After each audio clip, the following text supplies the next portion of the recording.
All right, welcome to the very first episode of Community Navigation in Action. I am Sydney, and I'm really glad you're here. This podcast and webinar series is about something we don't talk about enough in human and social services, what it actually takes to help people move through systems that weren't built with real life in mind. If you've ever worked in a 211, an aging services agency, or a community action agency, you know exactly what I mean. Their work is messy, it's emotional, it's technical, and it's constantly changing. Today, we're going to talk about something that doesn't always get airtime, but absolutely shapes the caller experience, the quality of the resource database. If you've ever worked in INR or INA, you know the database is the heartbeat of the whole operation. But keeping it accurate, keeping it updated, keeping it aligned with taxonomy, that's a whole job in itself. And when the records are incomplete or inconsistent, it doesn't just create inconvenience, it creates real friction for callers, specialists, and partner agencies. Today, I'm joined by someone who lives and breathes the world of resource data. Sasha, the founder and lead of Do Good Data. Sasha has built a career around helping organizations make sense of messy information, strengthen their resource systems, and actually use data in ways that improve real-world navigation. Thanks so much for being here. I'm looking forward to this conversation. Thank you, Sydney. I'm really excited. This is going to be awesome. So tell me, how did you end up working on resource databases in the INR sector?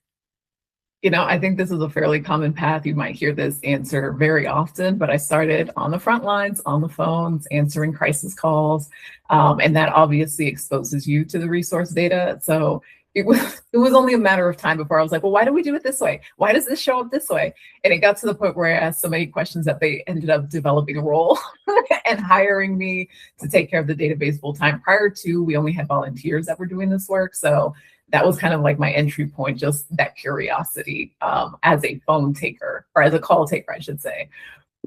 Yeah, so I definitely have heard that that's a very common path. You start in one role, start moving around, and end up in what I think is definitely one of the top most important roles in INR.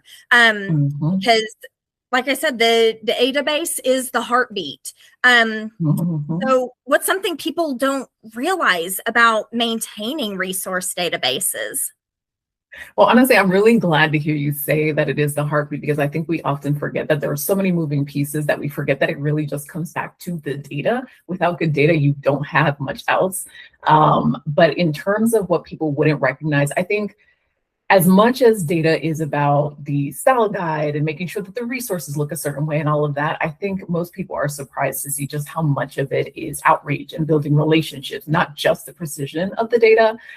So, not only are resource curators informing service providers about the INR, but they're also working to establish a channel for ongoing communications, just so when we call once a year, that service provider is receptive. And then also if they have changes throughout the year, that they feel comfortable reaching out and letting us know that those changes are occurring. So just as much as getting periods right, it's building relationships, having that communication with the service providers in the community. Definitely. So when you're looking at resource records and they're incomplete, inconsistent, what are some of the most common issues that you are seeing with those? I think as far as inconsistencies go, that's not always necessarily a bad thing. You can look at a food pantry listing in a database and compare it to a rent assistance listing, and those are going to look very differently just because of how they are, just how the services present. The food pantry may be a single line on every single field, whereas the rent assistance one, you want to go really into depth with the eligibility and all of the details that come with it. So I don't think inconsistencies necessarily across types is that big of a deal. But when we start talking about incomplete resources, that's where we start getting into the critical information that only those established relationships, that only talking to those live people actually help. Pointing back to what we said about the relationships, if I am only grabbing what I can off of a website, very often I'm not going to have full clarity into the eligibility, into the hours, into the documents that people need to bring. And that could potentially set someone back who's looking for help. So I would say the incomplete data is most often going to be that killer, when people are looking for information. What is like the first step that a 211 could take towards fixing that so that they have more satisfaction amongst the callers that are actually calling in? Well, yeah, I mean, I think that, like I said, goes back to the relationships and goes back to actually speaking to someone at the agency, because it doesn't help anybody if your database is just full of hours vary or call for details, because now we're shifting the responsibility of having that information from the database, from the information and referral organization, to the service provider, who is probably already inundated with calls themselves. You know what I mean? So that goes back to just making sure that when the information is being collected, that when those resources are being built out, that the information is provided or looked for, as opposed to just having that placeholder language that ultimately may be appearing as complete in your database, but isn't helping anybody at the end of the day. Yeah. So taxonomy, that's another word that 211s are like, oh my gosh, it can frustrate us. So how often do you run into those programs that don't fit into a taxonomy category, and how would you solve for that? This is an interesting question, because I'm not sure whether it's programs not fitting into a taxonomy category so much as there being like multiple ways to represent things. Especially if we're talking about the 201 HSIS taxonomy, because that is a beast. I think there's over 10,000 terms. So, they do a great job of making sure that concepts and services are like thoroughly represented. But then what that means is the database curator then has an option, or they have different paths that they can choose for how they'll index things. So for example, if I'm a county office and I help people applying for their SNAP benefits, I could in my database reflect that as certificates and forms assistance, or I could use the very specific SNAP application term. So, there's a lot of like little forks in the roads throughout the database that appears that way. And so that just goes back on the database curator, making sure that they're making one decision and sticking with it across the same service type, and just maintaining that consistency. So yeah, I don't know that I've encountered too often services that just completely don't fit into one bucket or the other, though I'm sure there are cases like that. I think more often it's just we're overwhelmed with the options that exist for us in how we can categorize something, and then making sure that we're doing so consistently. Yeah, so that kind of leads me into another question about what challenges come up, though, because there are multiple ways to categorize something. So what challenges come with like when multiple agencies are describing the same service differently? Yeah, so that becomes a translation problem. We see this throughout the path of updating of resources very quite often. On the website, they may represent it as one way, but then when you're on the phone, they may communicate it differently. So there's the merging of your understanding of what this service actually is, and then bringing that service into the database and comparing it against what already exists. It's a translation problem all along the way. While I will say that it's not necessarily a big deal if service descriptions vary, communication or agencies will communicate things differently, that's fine. I think it just goes back to the database curator ensuring that they're A, understanding what is being communicated thoroughly, and then B, making sure that it's indexed appropriately consistently. So like in that example that we just said, if two organizations are telling me that they help with this application, I better make sure that I'm only using one term to encapsulate all of them, versus some will get certificates and forms, some will get SNAP specific. So, there are those considerations when you want to make sure you're getting consistency across your database. Yeah, so, something that you obviously are out there to solve for is keeping databases up to date. So what makes it hard for providers to be able to keep their information updated, internally versus needing help? Oh, I mean, and we touched on this a little already. Service providers themselves are already inundated with their own responsibilities. They're not thinking about my listing over here representing these services. That's not even in their mind. So when we call them for that annual verification, it's like, well, I don't have time for this right now. What do you think I'm doing? Kind of thing. So that honestly is the hardest thing, is just making sure that we have that connection to begin with. But aside from that, even when they do have the time, even when we do get them on the line, there's no particular incentive for the service provider to be proactive about updating this information, they're going to get flooded with calls regardless of if their information is up to date or not. They exist all over the internet. People are finding them every which way. So for them, it's really a thing of like, well, why would I take the time to do this if I'm already going to get more clients than I can service? So they're feeling overwhelmed. We're just needing this information. So there's a bridging of the gap that needs to happen very often to make sure that that information isn't missing from the database and that we do go about accurately representing what they offer, even when they feel like they're overwhelmed to the point that they would rather not be listed, which happens very often, by the way.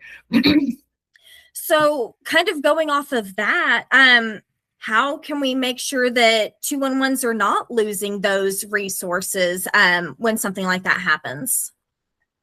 I mean, that's a tricky question, and it really just depends on where each organization wants to draw the line. I have heard very often people will kind of just default to website updates in those cases, which is okay. That's not a bad way to go.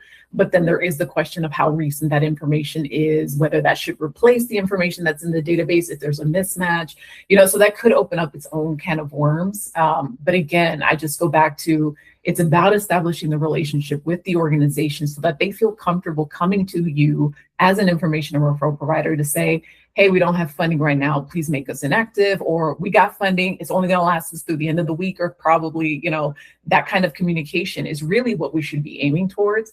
But again, it's very hard to pitch people on that when they already feel like they cannot deal with what they have on their plate already. And that's on both sides. Database curators are just as overwhelmed with keeping up with annual verifications for us to even think about like what it would look like for organizations to really be checking in when they don't have the capacity, when they don't have the funding. So yeah, I wish I had a good answer, a clear, one path answer for you, but it really is going to vary based on the organization and the service type. Yeah, it's really complex to navigate. And that really gave a lot of really good insight into some steps that 211s can take, to kind of help solve for that. So what's one small change that would make a really big difference in how databases are maintained? I've been thinking about this a lot, and I mean, there's a lot of answers. We're seeing the field move towards more standardization and getting on the same page as far as like data fields and all of that. And I think this is an industry-wide answer more so than an individual database answer, but I think that there is an opportunity for us to better define what a program or a service, those terms are used interchangeably so often. I'm not even sure which one we should be using, but I think we should be working towards defining what that means, because I bet you check any single database right now, you're going to see a mix of records that have one service represented within the record and others that will kind of just like bundle like services together. Like a food pantry, you'll see standalone, but then counseling service, you'll see individual, family, group counseling, all in one record. And it's like, are those really one service or should those be teased out? So there is room there to simplify a little bit what we're talking about when we talk about programs and or services, and how that may represent or how that may influence how databases are maintained across the board. Whether it would simplify it, I don't know, but it would finally allow us to get on the same page as to what we're talking about, especially once we get into this realm of exchanging data. It'll simplify things there for sure. So if you could wave a magic wand and automate one part of resource maintenance, what would that be? It's possible that it's because I have several lists waiting for me on my to-do list, but my answer would easily be data comparisons.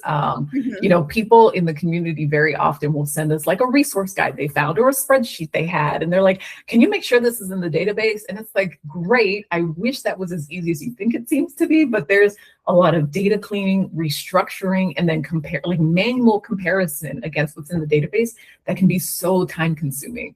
So if I had the ability to just like upload this PDF and it tells me like, these are the ones that are missing from your database, that would be a dream. Right?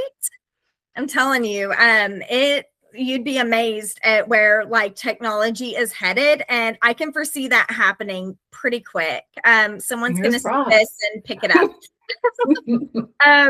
So what gives you hope about where resource data work is heading?